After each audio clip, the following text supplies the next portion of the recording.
Meus irmãos, segundo Crônicas 7 é o nosso texto de hoje. Hoje a palavra está repleta de bênçãos, tem chaves importantes para a nossa vida. É chave de cura, de restauração. Tem princípios importantíssimos.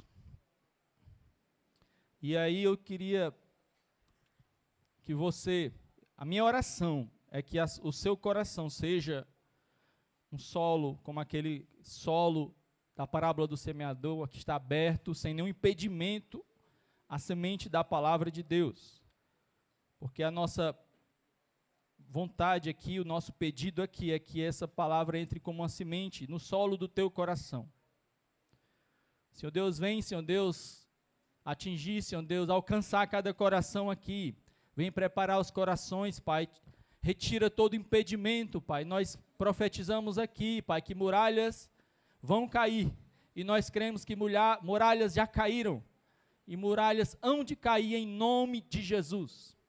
Alguns, Pai, por meio da Tua palavra, e outros, Senhor Deus, uma vez, Pai, que os Teus servos, Pai, com muita fé na Tua palavra, eles declarem e entendam, Senhor Deus, que toda barreira pode cair em Teu nome, porque o Senhor é poderoso.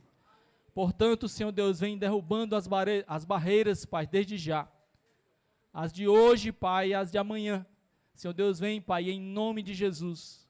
Vem, Pai, acampa Teus anjos aqui ao redor e vem com Tua gloriosa presença. É o que nós pedimos mais uma vez, em nome de Jesus. Amém. 2 Crônicas 7.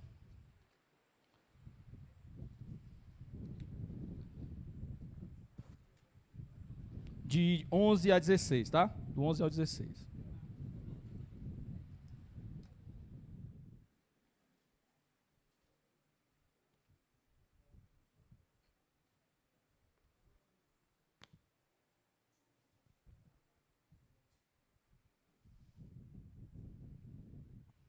Diz assim a palavra de Deus.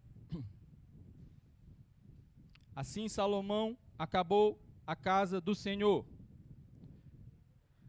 e a casa do rei, e tudo quanto Salomão intentou fazer na casa do Senhor e na sua casa, prosperamente o efetuou. E o Senhor, versículo 12, apareceu de noite a Salomão e disse-lhe: ouvi a tua oração, ó glória, ouvi a tua oração. Quem não quer ouvir isso do Senhor?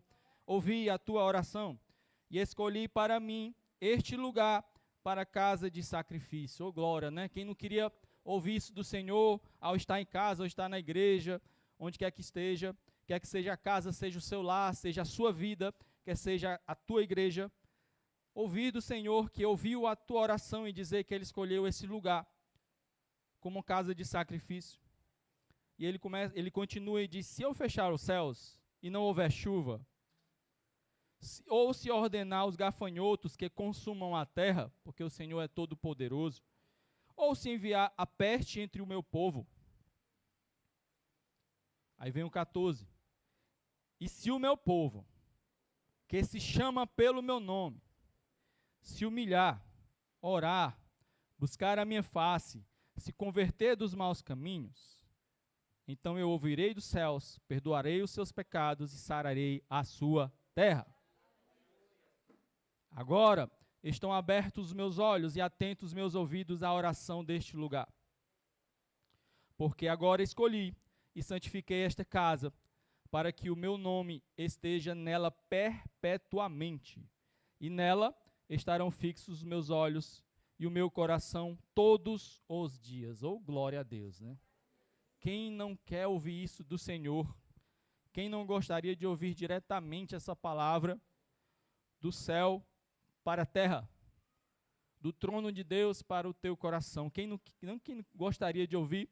Salomão ouviu essas palavras do Senhor depois de uma jornada tremenda, imensa, de construção do templo da casa do Senhor. O seu pai, rei Davi, imaginou, sonhou, porque o coração dele era o coração também de Deus, era um homem segundo o coração de Deus. Davi era conhecido, conforme aqui os registros da palavra, como um homem segundo o coração de Deus. E o coração dele, que é uma armadilha, o coração dele, ele sentiu no coração dele: eu preciso fazer uma casa para o meu Senhor. Eu sei que o meu Senhor, o céu dos céus e a terra não comportam o meu Senhor, mas eu preciso fazer uma casa para Ele, um lugar onde a gente busca Ele, um lugar onde Ele também, de onde Ele nos ouça, um lugar que simboliza a presença dEle, porque nós temos levado a Arca da Aliança em tabernáculo, como fossem essas tendas aí, onde estão parte da igreja. E itinerantes, eu gostaria, Pai, fazer uma casa para Ti aqui. E o Senhor diz: muito bom que está no teu coração, meu filho, mas na tua geração não vai ser construída essa casa. Na próxima geração, sim. Aí nasce rei Salomão, nasce o filho de Davi, Salomão é constituído rei. Salomão começa uma jornada de construção do templo, o templo do Senhor. E ele é construído conforme a instrução do céu. E ele, com muito esmero, com muita sabedoria dada por Deus também, ele começou a criar e concretizar esse sonho que vinha desde o seu pai, o rei Davi. E uma vez feito o templo, ele fez grandes sacrifícios. Eram 22 mil, se eu não me engano aqui, 22 mil bois, sem olhar aqui para a palavra, centenas, 120, alguma coisa assim, de carneiros, de animais menores, mas eram na ordem de milhares, perceba. Foram 7 dias de muita adoração, de muito sacrifício. Quando acaba tudo isso, com um templo lindo, feito para o Senhor chega para Salomão e fala isso que nós lemos aqui.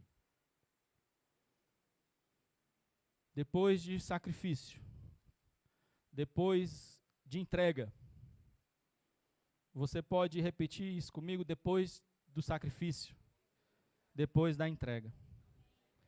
Quantas vezes, o Senhor nos aparece depois do nosso sacrifício, depois da nossa entrega, e é tão importante a nossa entrega. Tão importante. Eu gostaria de me concentrar juntamente com a igreja no versículo 14. O versículo 14 é uma chave que não funcionou somente para o povo de Israel. Ele funciona para a nossa igreja, ele funciona para a nossa casa, ele funciona para a tua vida, funciona para o indivíduo, funciona para o coletivo. E esse é uma chave.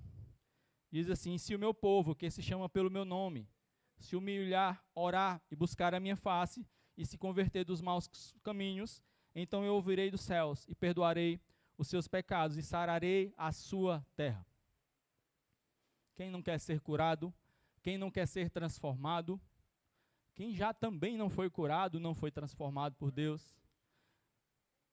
E quem sabe trilhou todo esse caminho descrito no versículo 14. O interessante, meus irmãos, que um certo pregador, um ministro do Evangelho Internacional, ele é missionário, e ao pregar, e tem algumas pregações, ele já faleceu, e tem algumas pregações dele ainda vivo. O ministério dele, 1960, 1970, e ele fala muito sobre jejum, oração, e ele, ao falar sobre esse versículo, interessante, ele divide em 7 partes, 7 pedaços, ou 7 passos. E o interessante se você dividir em 7 partes, você vai perceber que 4 são do homem, Timóteo, pastor Timóteo, e 3 são de Deus. São 4 coisas que eu devo fazer, e 3 coisas que o Senhor vai fazer. Uma vez, eu trilhando esse caminho de 4 passos, o Senhor se compromete a fazer os dele de 3 passos. Amém? E aí ele dividiu dessa forma. E quais são? Ele diz, se o meu povo, que se chama pelo meu nome, se humilhar, primeiro passo, homem. Orar, segundo passo. Buscar a minha face, é o terceiro. E se converter dos seus maus caminhos, quarto. Aí é a parte do homem. E qual a parte de Deus? Eu ouvirei dos céus, perdoarei os seus pecados e sararei a sua terra. Parte do homem, parte de Deus. Amém? 7 partes. Esse versículo, esse pequeno versículo, ele contém princípios importantíssimos. Essa palavra tem princípios que podem mudar a sua vida. Esse pregador, ele fala muito sobre jejum, porque ele tem vivido jejum na vida dele, no ministério dele. E ele tem um livro sobre jejum. E ele fala sobre jejum e oração como algo que pode mudar o curso da sua história. Porque mudou a vida dele e porque tem mudado a vida de pessoas e povos na palavra. E se você for perceber, é isso que acontece. E qual a chave dessa mudança? Versículo 14. Acredita? Versículo 14 do capítulo 7 de 2 Crônicas. A palavra de Deus é assim, ela é tesouro escondido. Talvez você já tenha passado por essa passagem várias vezes. Eu passei várias vezes. Eu nunca vi de forma assim esmiuçada. Eu nunca vi. E aí, eu gostaria de falar com a igreja um pouco sobre esses passos. Talvez nem dê tempo a gente falar de todos. Talvez a gente fale muito mais sobre os 4 primeiros, que é o do homem, que é importante que a gente saiba como fazer, como dar esses passos. Porque os demais, os outros 3, é parte de Deus. É como nós ouvimos aqui da ministração, né? O Senhor disse a Moisés, né? Vai lá, Faraó, e livra o meu povo. E qual era a parte de Moisés, né? E aí ele ia com o cajado dele, somente naquela última parte da jornada, era estender o cajado sobre as águas. E a parte de Deus, que era a parte super poderosa, era abrir o mar. Então, muitas vezes nós precisamos aprender a estender esse cajado, né, pastor Walter, pastor Big. A gente precisa aprender a usar esse cajado que o Senhor já deu para nós. Nós, povo adquirido, sacerdócio real, nação santa, povo eleito de Deus. O Senhor nos deu uma autoridade que a gente nem sabe que tem. É o cajado. Pois é, essa palavra tem esses princípios, e aí eu peço a você muita atenção, porque a sua história pode mudar se você usar esses princípios. Interessante que eles não são totalmente sequenciais, eles se interrelacionam, um promove o outro, e eles podem acontecer paralelamente. Mas vamos de um a um. Qual é o primeiro? Qual é a primeira parte? Qual é o primeiro passo? Do homem. É?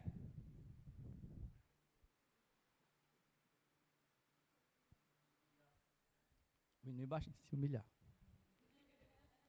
Qual é o primeiro passo?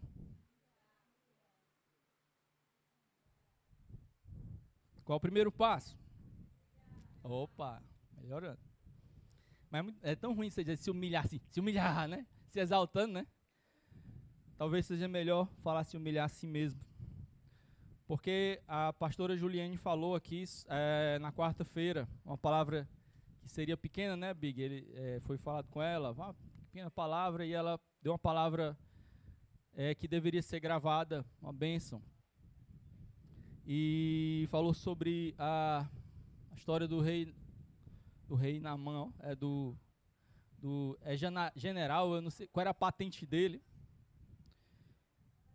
Era um homem do exército, é um homem de autoridade, homem que mandava, homem que sabia mandar, sabia o que era autoridade, e a vida dele era mandando, né? Aqui no Brasil, para um homem chegar à patente de general, ele precisa fazer cursos, e nos cursos que ele faz, nas salas onde ele passa, todas as turmas ele tem que estar em primeiro lugar, é requisito. E ele sempre está lá na cabeça, e ele sempre se acostuma com a autoridade, aí depois ele começa a receber missões, aí ele vai comandar batalhão X, batalhão Y, vai para o exterior também, comanda batalhão, comanda missões, até receber a patente de general. Então, general é um homem acostumado a mandar. Só que esse general estava com lepra, e era algo dentro e ninguém sabia. E ele fez uma das coisas que todos deveriam fazer, e está no versículo 14. É chave. Ele buscou a Deus. Então, quando nós temos problemas, nós devemos buscar a Deus. Mas isso é às vezes tão óbvio, mas tantas pessoas têm problemas e não buscam a Deus. Buscam o conselho do ímpio, buscam conhecimento da terra, buscam feitiçaria, mas não buscam a Deus. Tenho colegas que adoram falar sobre espiritualidade, coisas fora da terra. Eu tenho colegas que já foram para as dunas para observar o céu e fazer contato com extraterrestres. Mas eu já chamei para a igreja, ele não quis ir. Tudo ele quer, para tudo ele vai, mas não vai buscar Deus, não vai buscar a face do Senhor. Que seria, vamos numerar, seria o terceiro passo.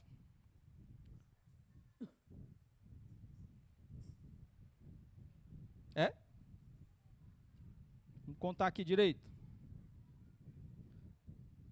Se humilhar, orar, buscar a minha face. É o terceiro passo. Naamã foi buscar a face do Senhor por quem? Por meio do profeta. Ele foi ao profeta. Só que Naamã, ele era acostumado a mandar. Aí ele chegou lá e disse, vai ser assim, eu vou mandar o profeta me curar. O profeta vai pedir a Deus e Deus vai me curar ali. É assim. Aí ele chegou lá e não foi assim. Aí o Senhor disse por meio do profeta, tudo bem, eu quero te curar, sou capaz de curar.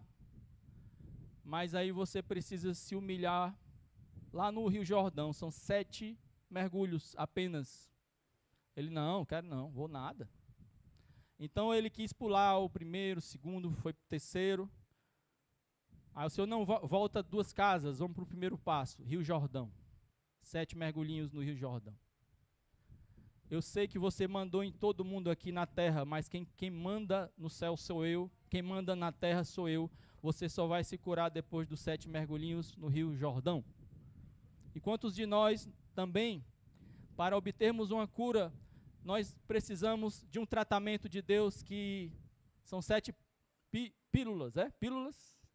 São 7 comprimidos, 7 dias para ser curado. Às vezes é um processo. E aí a gente vai sendo trabalhado pelo Senhor.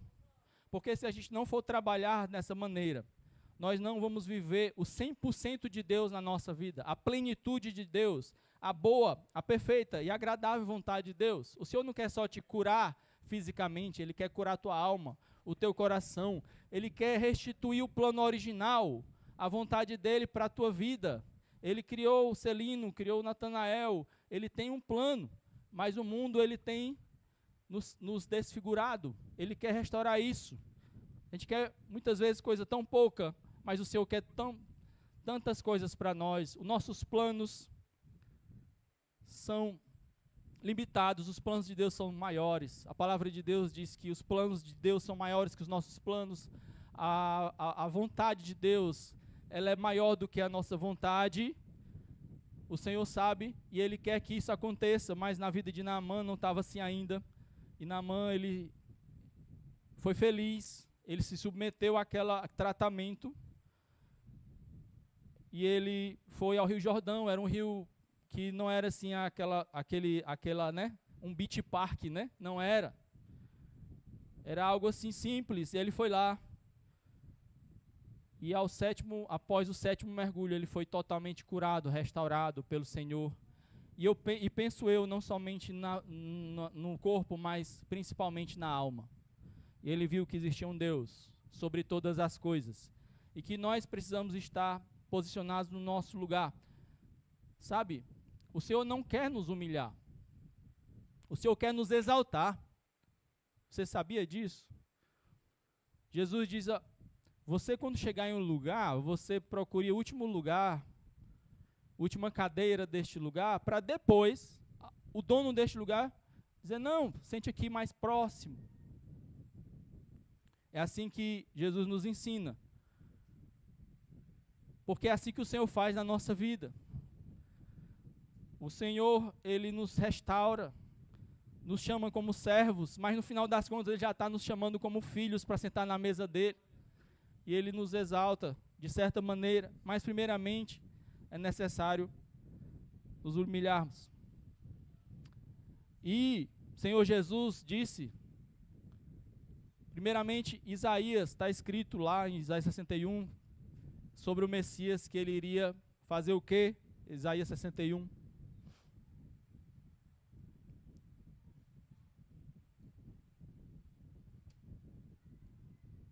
Alguém achou rapidamente, pode dizer? É o versículo 1 só.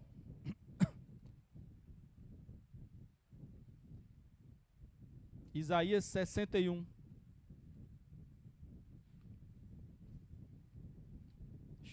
Achei. O Espírito do Senhor Deus está sobre mim, porque o Senhor me ungiu para pregar as boas novas aos mansos, enviou-me a restaurar os contritos de coração e a proclamar a liberdade aos cativos e a abertura de prisão aos presos. Interessante que ele veio restaurar quem? Os altivos? Não, os contritos de coração. E ele faz essa obra na nossa vida. E é o primeiro passo. Nós precisamos nos humilhar para o nosso coração estar preparado para receber a bênção. Pastor Timóteo pregou na última mensagem, agora o último domingo, sobre morte e ressurreição. Foi uma bênção. E nós precisamos disso na nossa vida. O batismo é isso, né? A morte e a ressurreição. Mas Jesus, ele se entregou, é morte. Mas no domingo, ele ressuscitou, é vida. Sabe, se você ler os últimos capítulos dos evangelhos, você vai perceber o quanto Jesus foi humilhado. Mas ele se submeteu a isso, porque ele se deixou humilhar, porque era um plano de Deus, porque o líder, ele vai na frente.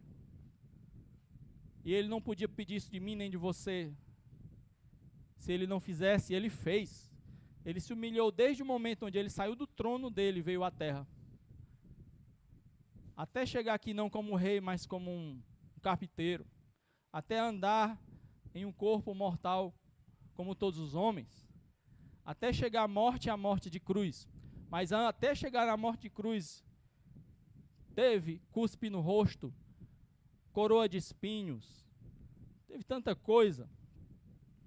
E Jesus, o Rei dos Reis, Senhor dos Senhores, aquele que abriu o mar, ele não parou o cuspe dos soldados, aquele que domina e tem autoridade sobre todos os anjos, ele não estalou os dedos e mandou que os anjos viessem acabar com todos aqueles soldados. Não, ele se humilhou e nos entregou como um cordeiro. É o primeiro passo. Se Jesus se humilhou, por que eu não me humilharia? É o primeiro passo. Uma certa missionária muito conhecida aqui no Brasil, ela não começou o ministério dela no Brasil. Ela foi enviada para a África, para o Senhor fazer o trabalho no coração dela. E ela queria passar a vida toda na África. Mas o Senhor disse para ela, volte para o Brasil, e ela não quis ouvir. Aí o Senhor teve que levá-la para os Estados Unidos, para uma conferência especial que ia ter lá. O Senhor tratando a vida dela. Talvez 7 mergulhos. E essa conferência, não acreditamos em coincidência, nós acreditamos em Jesuscidência. E essa conferência falava justamente sobre isso, morte e ressurreição. E aquele missionário, com vários pastores, disse, olha, faça um jejum para amanhã, porque amanhã você vai morrer. Claro que não é literalmente. E ela fez o jejum, e ele disse, olha, também abra mão de tudo, de você, de quem você é, porque o Senhor tem algo mais para a tua vida amanhã. E ela passou a noite no seu quarto onde ela estava, Senhor Deus, o que eu tenho mais para abrir mão? Sou solteira, saí do meu país, fui para a África, lá adoeci, lá enfrentei muitas coisas, até hoje estou aqui, sou dedicada a Ti, o que é que eu tenho mais para abrir mão? Mas eu estou, Senhor Deus, aqui disponível para o Senhor me levar onde o Senhor quiser. E ela fez o jejum, no outro dia ela chega, e o Senhor começa a falar, o pastor, profeticamente, depois fez uma fila com vários pastores, para o pastor orar por todos esses pastores, e lá estava ela, no meio da fila. Quando ela recebe essa oração, e ela diz que cai. Ela diz que cai, e cai na presença de Deus, e cai orando, ela diz que com o rosto no pó, ela disse que só viu o pessoal arrastando ela para o lado, para seguir a fila e o pastor orar para mais pessoas. E nesse momento o Senhor fala claramente para ela. E disse, volta para o Brasil. Aí ela disse, o quê? E ela percebeu que ainda havia algo a renunciar. Por ela ficaria o resto da vida na África. Era o coração dela, era a vontade dela. Mas quando nós servimos ao Senhor, automaticamente faz parte do pacote, nós devemos nos submeter à vontade do Senhor. Por isso que o nome é Senhor. É a vontade dele, não a minha. Amém? E o Senhor fez aquilo, precisou ela, no lugar de da África, ela voltar para o Brasil, ela foi para esse congresso, o Senhor fez mais um trabalho, aí foi quando ela veio. E quando ela veio, ela foi altamente usada, como até hoje ela usada, tem 76 anos e ainda está de pé, pregando e falando da bondade de Deus. Amém? O Senhor precisa nos quebrar e fazer de novo. E morrer e ressuscitar isso.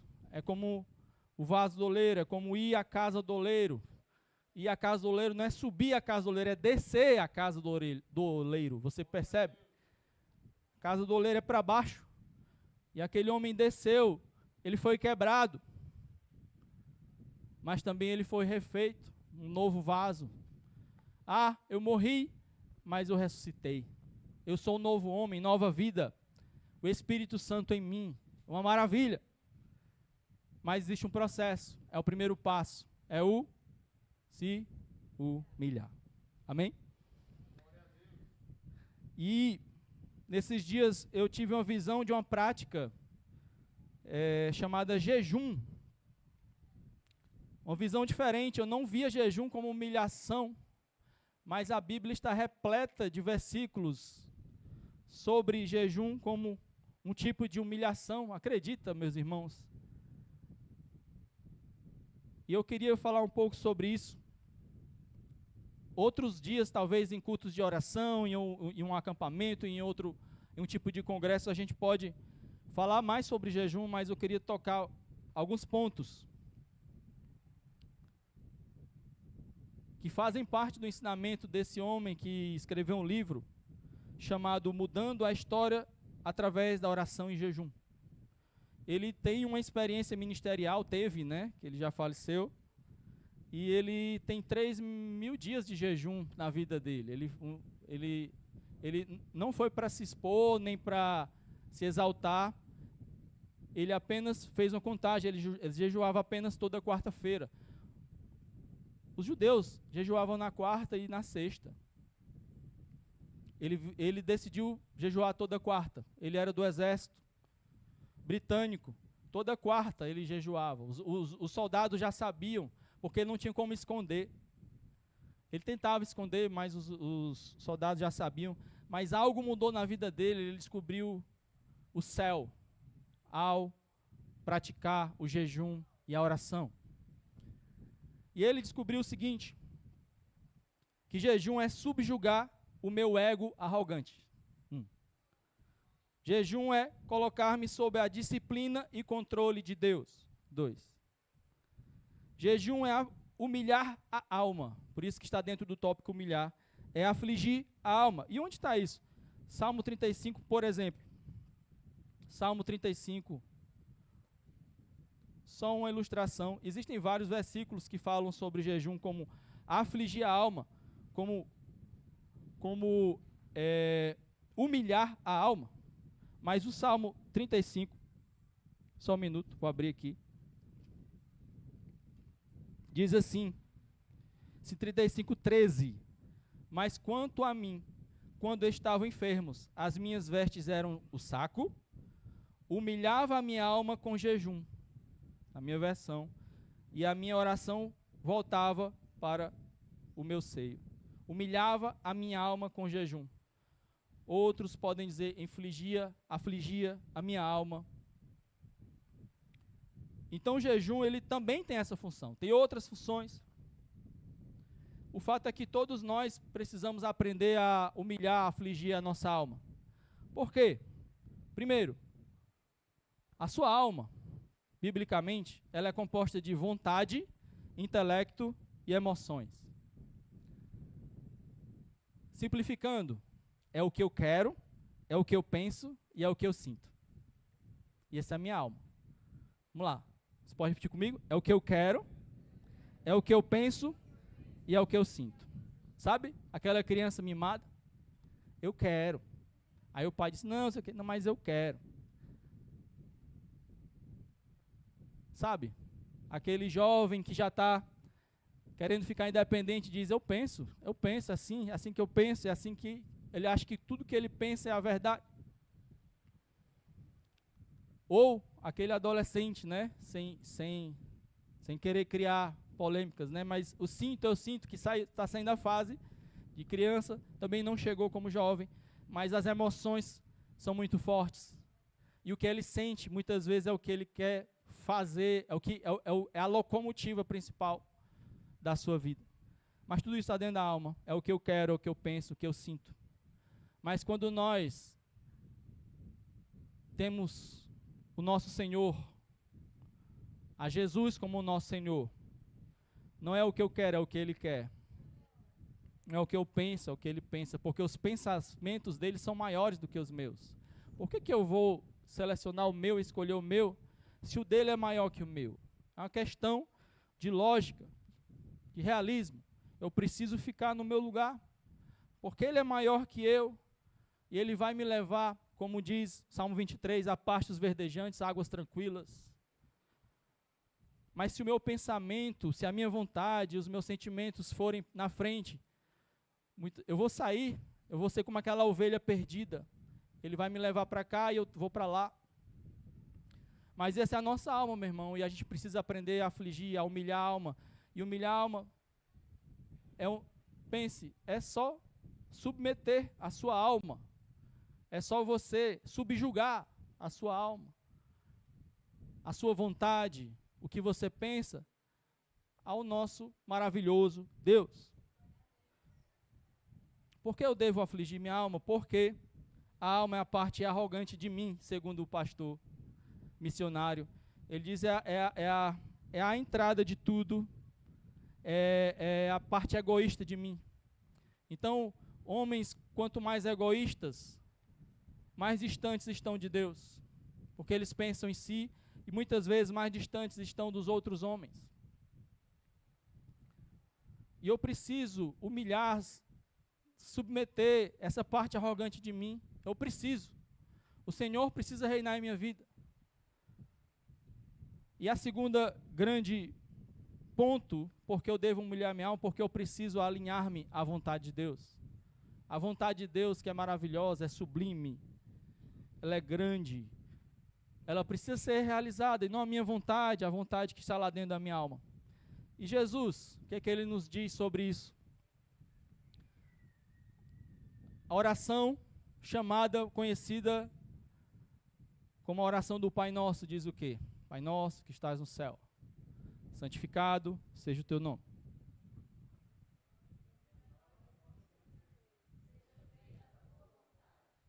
Oi? Então vamos lá, seja feita a tua vontade. Seja feita a tua vontade. É a oração. Assim na terra como nos céus, porque lá nos céus é realizada a vontade de Deus, porque o seu reino é soberano. Mas aqui na terra ele nos deu o livre-arbítrio. Ele não criou robôs. Nós não somos marionetes. Ele nos deu essa graça, mas também essa grande responsabilidade de obedecê-lo se quisermos. Mas nós optamos por obedecê-lo. Ele ser o nosso Senhor, por isso nós dizemos, seja feita a sua vontade. E Jesus passou por isso, e lá no Getsemane, ao orar, a oração modelo. Mateus 26, 39 e 42. Antes da cruz, antes da coroa de espinho, antes das chicotadas, antes das humilhações, ele estava no Getsemane. E ele disse assim, no 39, indo um pouco mais para adiante, prostrou-se sobre o seu rosto, orando e dizendo, meu Pai, se é possível, passe de mim este cálice. Todavia, não seja como eu quero, mas como tu queres. Seja feita a tua vontade. E se você pular mais um versículo, chegar no 41, perdão, 2 versículos, chegar no 42, você vai ver, indo, segunda vez orou, dizendo, Pai meu, se este cálice não pode passar de mim, sem eu beber, faça-se a tua vontade. Faça-se a tua vontade. Muitas vezes a nossa oração tem que ser essa, subjugar a nossa alma. Senhor Deus, faça a tua vontade, não a minha. E uma das ferramentas para isso é o jejum. E por isso que o Senhor estabeleceu o jejum para todos nós. Não somente a oração, mas o jejum. Interessante, quando Jesus ensina sobre a oração e jejum, ele não diz, se jejuardes. Ele diz, quando jejuardes. Ou diz, quando orares. Significa que orar e jejuar é obrigatório. Algumas leis, algumas normas, elas quando querem deixar claro que algo é obrigatório, ele diz, deve fazer. Quando não é obrigatório, ele diz, pode fazer, ou então convém fazer. Se Jesus fosse escrever, ou então se Mateus, Lucas, Marcos ou João fosse escrever o Evangelho, usando essa metodologia, ele assim, um cristão deve orar. Não é pode orar ou convém orar. O cristão deve jejuar, não é convém jejuar, às vezes jejue, talvez jejue. Não. E aí, o missionário diz, o corpo é maravilhoso servo. Meu corpo é um maravilhoso servo, mas é um mestre terrível.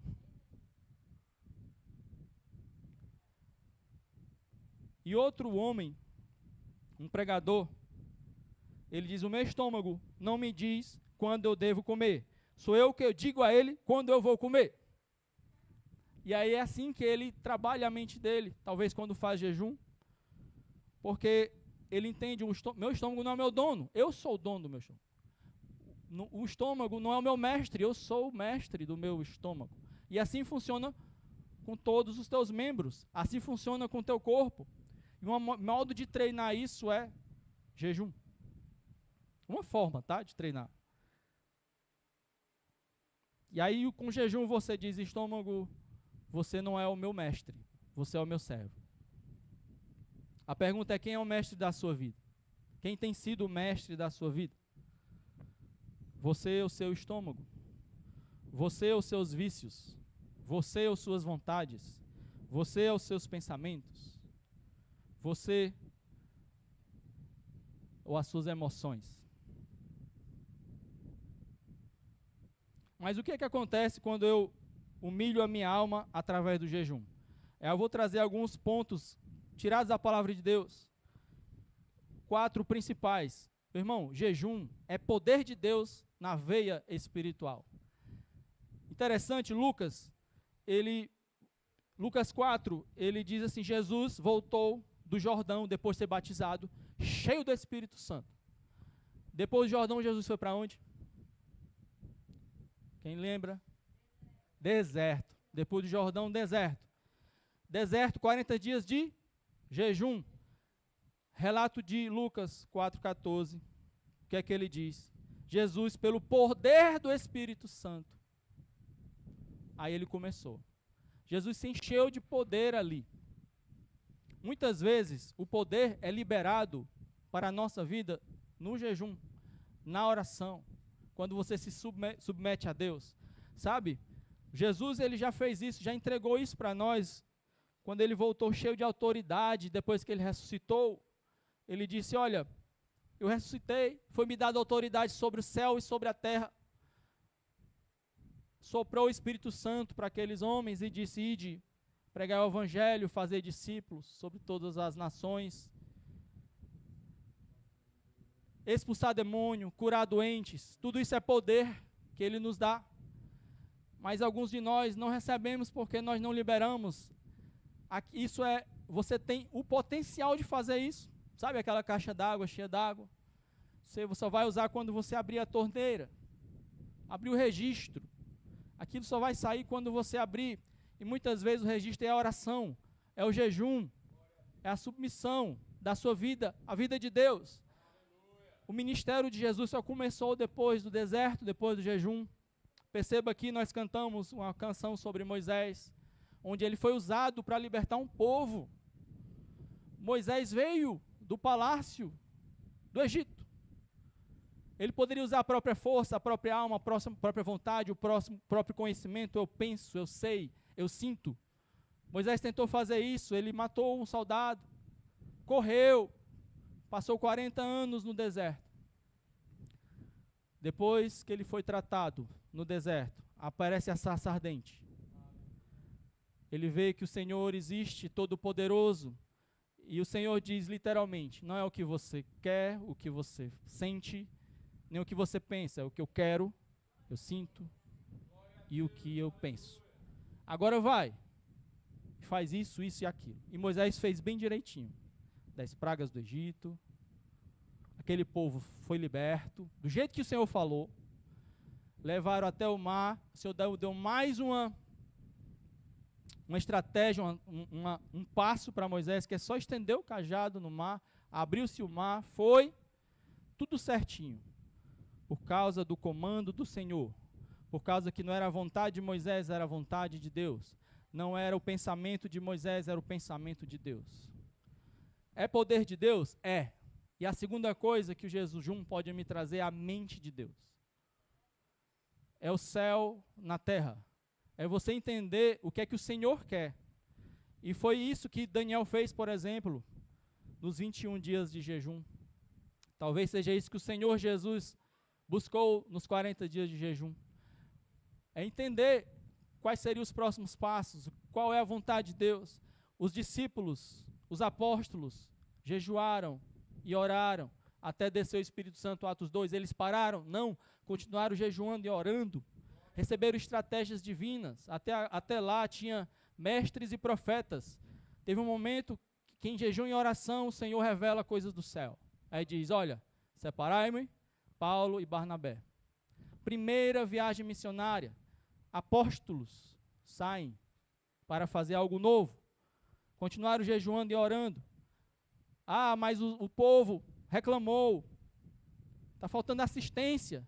Aí eles disseram, não é bom que nós deixemos de orar, nos dedicar à oração e à palavra. Vamos designar pessoas para servir o povo. E ele designou diáconos, que também eram cheios do Espírito Santo.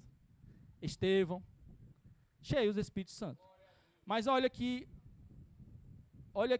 a estratégia é se dedicar integralmente àqueles homens para a oração e para o ministério da palavra. Há algo importantíssimo na oração e no ministério da palavra. Se eles não orassem, se eles não jejuassem, eles não saberiam a vontade de Deus. E eu acho E eu penso que hoje em dia muitas igrejas têm ido na vontade do homem, nos modelos de igreja do homem, muitas vezes inspirado em modelos do mundo. Igreja fazendo o que o mundo faz, que a empresa faz. O pastor Timóteo relatou aqui de uma certa igreja que faz uma fila lá fora para chamar atenção, gerar experiência, bota perfume no templo, para a pessoa sempre lembrar que é cheiroso. Algo, sabe? Isso pode acontecer talvez, mas eu não posso me guiar por isso, isso não pode ser meu alicerce, ser o meu fundamento. Eu preciso saber qual é a vontade de Deus, qual é a estratégia de Deus, o que é que Ele quer. É por isso que nós devemos orar para saber qual a vontade de Deus para a nossa vida, saber qual a vontade de Deus para a nossa família, saber a vontade de Deus para a nossa igreja. Amém? Porque ao povo, aqueles apóstolos, aqueles discípulos, o Senhor entregou a sua vontade. Separai-me, Paulo e Barnabé, por exemplo. Daniel, ele orou, ele jejuou, ele recebeu palavras, profecias que ainda nem aconteceram. Profecias do final dos tempos. João recebeu algo também que ainda nem aconteceu, escreveu o Apocalipse. Jejum, oração, você recebe a mente de Deus, o download do céu. Amém? Não é somente poder, é você entender um pouco da vontade de Deus, porque nós precisamos realizar a vontade dele, não a nossa. Amém? E aí, em Atos, eles oraram de novo, eles jejuaram de novo, eram 2 jejuns no versículo 13. O primeiro, entender a vontade de Deus, a mente de Deus, eles separaram Paulo e Barnabé. O segundo é para equipar, para capacitar, eles continuaram jejuando e orando, equipando Paulo e Barnabé. Quando Paulo chega e Barnabé ao seu destino, eles já chegaram cheios de poder. Chegaram fazendo com toda a autoridade, realizando aquilo que Jesus colocou para eles realizarem. 3 pontos. Poder de Deus, mente de Deus, equipados por Deus, capacitados por Deus. E 4, é a mudança de história. É mudança de história. Por isso que eu falei que esse versículo 14 é chave para a mudança de história, porque quando a gente ora, quando a gente jejuma, histórias mudam, há livramento, há restauração. Jonas passou por isso, Nínive. Jonas queria nem pregar para Nínive, né? Quando ele foi pregar, depois de não ter querido fazer a vontade de Deus, acabou fazendo, pregou. Nínive estava em pecado. O que Nínive fez? A cidade, ela vestiu pano de saco, ela jejuou, e o Senhor perdoou toda aquela cidade, e passou muito tempo ali, quantas gerações aquela cidade que seria destruída, ela foi alcançada pela misericórdia de Deus por causa que a cidade se humilhou. Esdras jejuou com o seu povo. Não vai dar tempo ler todas essas histórias, então eu vou mencionar. Esther, falando de jejum coletivo também, tá? Esther, juntamente com o seu povo, jejuou. E tem tipos de jejum. Um dia, esses jejuns que fariseus realizavam, os judeus realizavam. Tem jejum de 3 dias, tem jejum de 21 dias, tem jejum de 40. E cada um pode trazer algo diferente para a tua vida. Esther era algo urgente, não dá para fazer um de 21, de 40, era o de 3. E aí o Senhor deu uma resposta, restauração, mudou a história daquele povo. E Igreja do Senhor continuou fazendo jejum, continuou recebendo revelação, porque Moisés recebeu a revelação do templo, das leis, mas Paulo, os discípulos receberam a revelação da igreja, dos dons, como serem estruturados os ministérios e o que fazer. E nós precisamos continuar orando e jejuando para o Senhor nos dar aquilo que vai na nossa frente, para que a gente possa entender aquilo que está à nossa frente. Amém? E o que é mais impressionante é a história de Acabe. Eu não vou demorar muito, mas eu vou precisar ler 2 Reis 21. Deus ouviu Acabe, meus irmãos. Sabe quem é Acabe? 1 Reis 21. Quem sabe quem é Acabe? Era um rei bom? Era um rei mais ou menos? Era um rei ruim? 1 Reis 21, de 25 a 29, para ser breve, né? O 25 começa logo dizendo quem ele é. Porém, ninguém fora como Acabe. Ninguém fora como Acabe, que se vendera para fazer o que era mal aos olhos do Senhor. Porque Jezabel, uma das piores figuras da Bíblia, né? Sua mulher, olha aí, ele já errou aí sendo esposo de Jezabel, né? O incitava. Então ele era manipulado por ela e fazia o que era mal aos olhos do Senhor. Tem jeito para Acabe? E fez grandes abominações, seguindo os ídolos, conforme tudo o que fizeram os amorreus, os quais o Senhor lançou fora da sua possessão de diante dos filhos de Israel. 27, olha a virada de história, olha a virada da história. Sucedeu, pois, que Acabe, ouvindo estas palavras, rasgou suas vestes, cobriu a sua carne de saco, e jejuou, e jazia em saco, e andava mansamente. Olha o que aconteceu. Então veio a palavra do Senhor a Elias, tisbita, dizendo: não viste o que Acabe se humilhou perante mim? Por isso, porquanto se humilha perante mim, não trarei este mal nos seus dias, mas nos dias de seu filho trarei este mal sobre a sua casa. O Senhor, ele livrou Acabe do mal que Acabe iria receber, porque o Senhor, ele é misericordioso, ele é bondoso, e a sua bondade dura para sempre. Mas não podemos nos achegar ao Senhor em orgulho, mas existe um caminho, uma chave: se humilhar. Se humilhar. É o primeiro passo. Acabe se humilhou. Fez jejum, pano de saco. Ele trouxe à tona, no reino da terra, materialmente, o que estava na sua alma, verdadeiramente. Sabe? Assim como a sua alma estava abatida, percebeu o que ele tinha feito, ele fez com o corpo dele, com as suas vestes. E ele fez um jejum e se humilhou. Isso para dizer para a igreja que jejum é humilhar a alma, é afligir a alma. E foi isso que nós aprendemos nesses dias com esse missionário, a visão dele. Jejum, e biblicamente ele prova que é um tipo de humilhação, dentre outras coisas, tá? Nós precisamos talvez um dia sentar e só falar sobre jejum e quais os benefícios e como fazer, tá? Para que a gente possa praticar e receber o 100% de Deus na nossa vida, a boa, perfeita e agradável vontade de Deus. E esse era o primeiro passo. Eu sabia que não ia dar tempo de falar de todos. E agora que eu falei o primeiro, vou tentar ser breve e falar pelo menos os passos do homem. E o segundo passo é orar. Eu não queria demorar muito aqui, porque a oração, eu sei que a igreja ora, amém? A igreja ora. E o Senhor Jesus diz, não é quando orares, aliás, não é se orares ou talvez, né? É quando.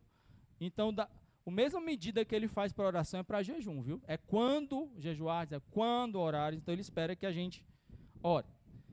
Mas a oração, ela nos leva até o céu, mas também traz o céu à terra.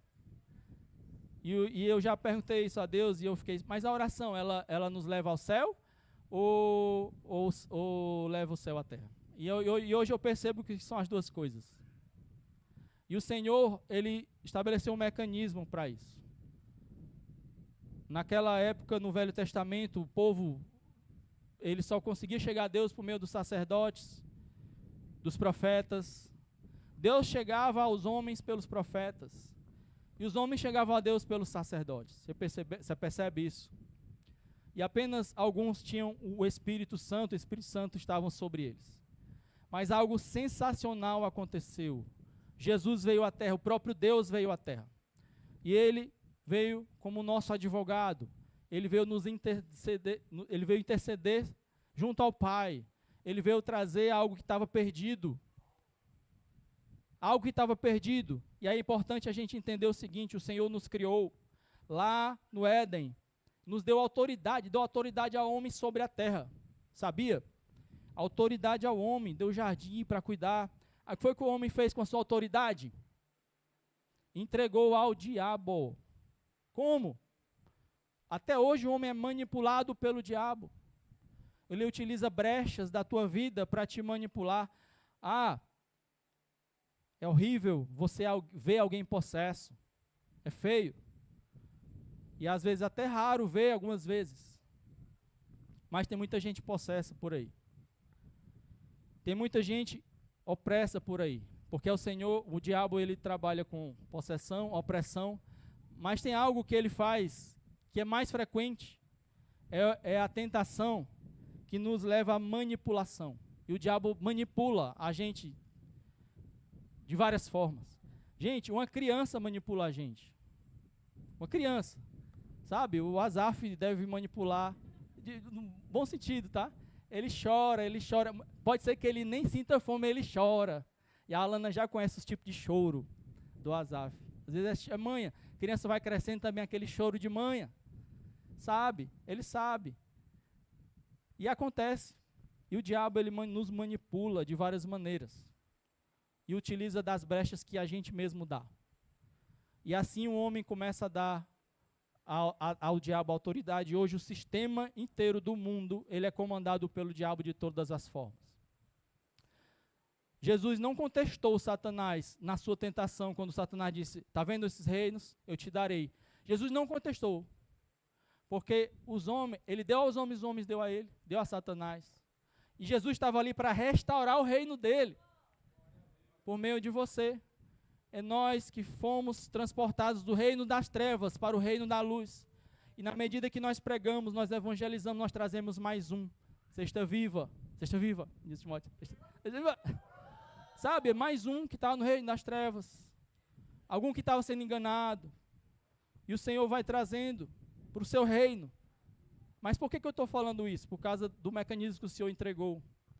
Como é que o Senhor vai fazer esse caminho de volta? Tudo bem. O Senhor, o homem fez mal contra Deus, o Deus Pai, e Deus Pai entregou o próprio Filho. E o próprio Filho diz, eu vou lá e vou restaurar isso. E aqueles que me seguirem, eles vão ser iguais a mim. Aí o Senhor me ama, então ama todos eles. Amém, bora.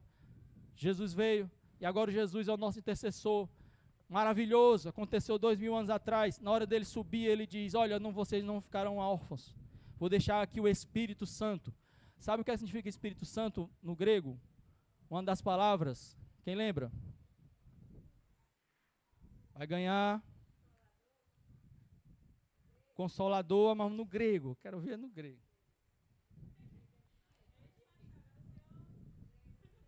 Exigente, né?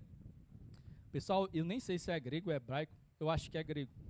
Paracletos. Quem já ouviu falar dessa palavra? Paracletos, aquele que intercede por nós, aquele que está do nosso lado, aquele que nos encoraja, aquele que nos ajuda, aquele que intercede por nós. Então Jesus Cristo é nosso advogado. Jesus Cristo subiu, está lá à direita com o Pai, deixa o Espírito Santo. E o Espírito Santo começa a interceder por nós também. E quando você começa a orar em outras línguas, nem sabe o que está orando, mas é o Espírito Santo já intercedendo por você.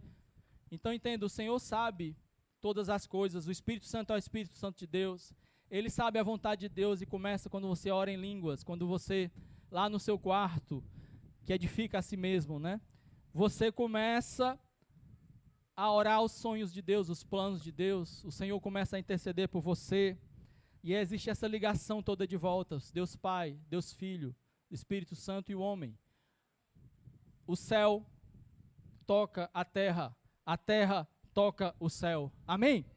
É assim, oração é fantástico, oração é libertador, oração é transformador, intercessão é fantástico. Então se Jesus intercedeu por nós, ele foi o nosso advogado e é, o Espírito Santo também, eu posso interceder por mim e pelos outros, você pode interceder por você, pela sua família, pela sua empresa, pelos seus colegas, pelo seu povo, pela sua cidade, pela sua nação. Pode e deve. É um ministério. É uma prática e é um ministério. E funciona. E funciona. E funciona. Por isso, o segundo passo do homem é orar. O primeiro é humilhar e o segundo é orar. E sobre isso, era isso que eu ia falar, meus irmãos, e eu queria só concluir talvez no terceiro passo, que é rápido. quando a gente ora e ora de verdade, a gente busca a face de Deus.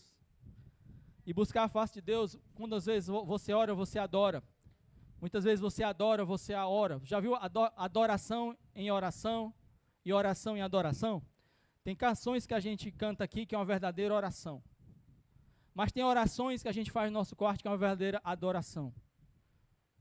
E quando você ora adorando, você entende o quanto Deus é sublime. E a oração, o modelo que Jesus coloca, ele já começa com adoração.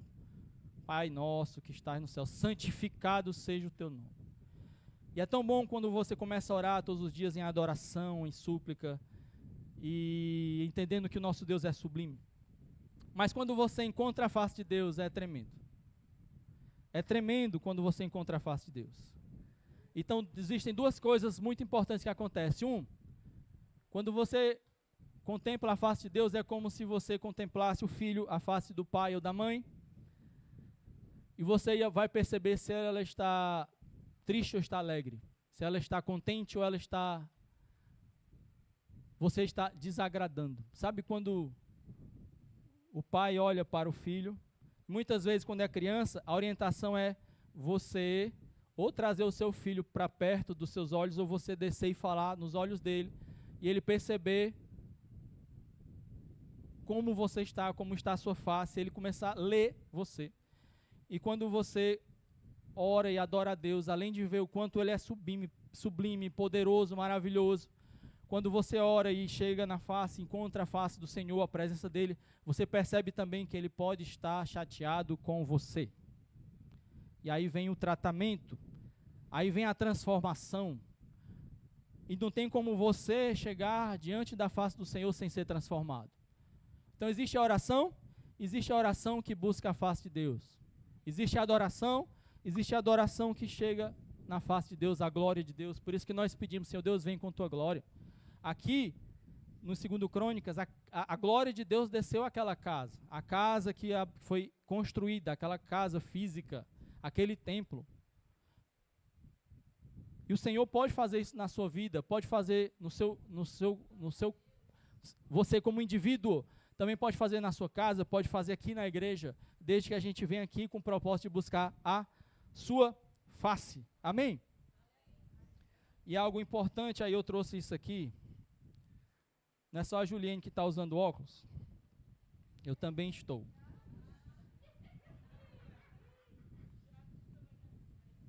E aí eu cometi um grave erro. Face a face com a oculista, viu, Cláudio? Face a face com a oculista, eu todo boçal. Eu disse, não, eu só tenho dificuldade de ver para perto. Desde que a Cláudia já nos ajudou, deu todas as... Eu não sabia ler aquele negócio não, então por mim eu só tinha problema de ler para perto. Eu só preciso de um óculos para perto, até que o multifocal é até mais caro. Eu só preciso desse óculos só para ler pontualmente coisa mais perto. Aí ela disse, tem certeza que só quer um óculos para perto? Tem certeza? Eu digo, tenho. E ela, tudo bem. Aí olhou para mim, tudo bem, mas você tem um pouquinho de dificuldade de ver de longe. Tá bom, depois você faz, tá bom. Você quer só isso? Tá bom. E aí eu fiz, levei para casa. E a Juliane pegou o óculos dela. Aí eu fui ver o meu e quando as meninas chegam, quando alguém chega mais longe, eu estou com esse óculos, eu vejo tudo embaçado. Eu só vejo para perto com ele. Poxa, eu devia ter pego aquele que a Claudiane, e a doutora falou que eu posso olhar de longe e olhar de perto. Sabe, o Senhor quer fazer isso na nossa vida, sabia? Salmo 119 diz que a palavra do Senhor é aquela que ilumina os meus passos e os meus caminhos. Para perto, para longe. O Senhor nos dá uma lente multifocal, Claudiane. Acredita? Mas só se você estiver face a face com Deus. Face a face com a oculista. Face a face com a nossa vendedora master. Como é que se diz, hein? O Timóteo é que sabe. Premiada, diamante, né? Nos dá o que eu preciso. A correção. O que eu preciso. E ela disse isso para mim. Quando eu voltei para casa e eu assistia lá a televisão, as legendas, eu via dupla. E eu pensava que era normal. Gente, tu não vê assim não, duas legendas assim, não. Então eu já tinha dificuldade, ela não tinha. Aí depois ela me prestou o óculos dela, aí eu botei a maravilha de longe. Ó. Eita, e agora? Próximo ano, aí talvez eu compre um óculos para ver de longe. Mas eu só fui perceber isso, meus irmãos, quando eu tive face a face com a minha oculista. Tem coisas que você só vai perceber quando você estiver face a face com o Senhor. Face a face com o Senhor. Mudanças que devem acontecer face a face com o Senhor. Impurezas só sobem somente de aliança, de ferro, de fogo ou de ouro, com fogo. As impurezas sobem só com fogo. O fogo do Espírito, o fogo da presença de Deus. É isso que nós precisamos. Se eu quero mudar, se eu quero me transformar, se eu quero mudar a minha história, eu preciso me humilhar, eu preciso orar e eu preciso buscar a face do Senhor. E aí vem o quarto passo, que nós não precisamos nos alongar, que é me converter dos meus caminhos. Olha, ele já me entregou o que eu devo fazer e me converter, agora eu só preciso me converter. O problema é você nem saber o que precisa mudar. Já sabe que aquelas pessoas que nem sabem que estão más, que estão ruins, nem sabe, precisa de alguém para dizer. E tem coisas que só o Senhor vai te dizer quando você buscar a face dele. O Senhor te dá a igreja, o Senhor te dá o pastor, te dá membros, o Senhor revela, eles falam, eles gritam, eles dizem, você não quer ouvir, mas você ora, você se humilha, chega na face de Deus e ele diz. Aí você ouve. Aí você ouve. Não é isso? A igreja pode ficar de pé? Porque os 3 passos de Deus agora, nós podemos ouvir e sentir, entender na prática. Depois que o homem, o grupo de louvor já pode chegar, depois que o homem executa os 4 passos, as 4 partes, o Senhor Deus agora é comigo. O Senhor diz, agora é comigo. E aí ele ouve, lá dos céus ele ouve. Ele perdoa com o coração dele, bondoso, maravilhoso, misericordioso. Perdoar Acabe. Ele perdoou Acabe. Por que ele não vai perdoar você se você se humilhar e orar e o buscar? E depois, terceiro ponto, ele cura, ele sara, ele transforma. O Senhor está disposto para curar, o Senhor está disposto a perdoar, mas nós não podemos ir ao Senhor de forma orgulhosa, altiva. Nós não podemos nos aproximar em orgulho, nós devemos nos aproximar em humildade, porque o Senhor, Ele é o Senhor dono dos céus e da terra. Por isso que muitas vezes nós precisamos nos ajoelhar, muitas vezes nós precisamos botar a roxa no pó. Aquela mulher, aquela missionária com o rosto no pó, ela ouviu a voz de Deus. Volta para o Brasil, ela só ouviu quando ela se humilhou, quando ela estava no pó. Tantas coisas o Senhor quer que você faça, talvez Ele não fez, porque você ainda não se humilhou. Porque você ainda não está preparado para ouvir e executar o que o Senhor tem. Sabe, o exército, muitos deles trabalham assim. Muitos deles, Polícia Federal trabalha assim. Eles são arregimentados, eles são chamados para missão e nem sabem o que vão fazer. Eles nem sabem onde vão. O próximo passo é dado lá. O próximo passo é dado lá. Existe uma hierarquia, existe uma autoridade e existe uma confiança, porque eles não fazem o que eles querem, o que eles precisam, o que eles acham, eles fazem o que o comando está dizendo, mas o comando, ele tem uma visão maior, e aí eles fazem. É assim nos concursos públicos, alguns nem sabem onde vão ser fiscal de prova, e, o Senhor, e a eles é dada na hora. Existe uma organização, não é diferente no céu, não é diferente na terra, e não é diferente no reino espiritual do mal.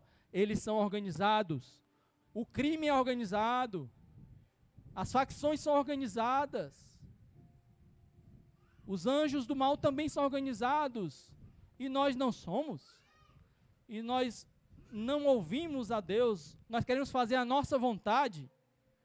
Comece a atender a vontade do Senhor, e a história da tua vida mudará. Pensando tirando mais você do centro. Nós estamos aqui para fazer o que o Senhor quer. É implementar o que o céu deseja para a terra. É a oração que o Senhor Jesus nos disse.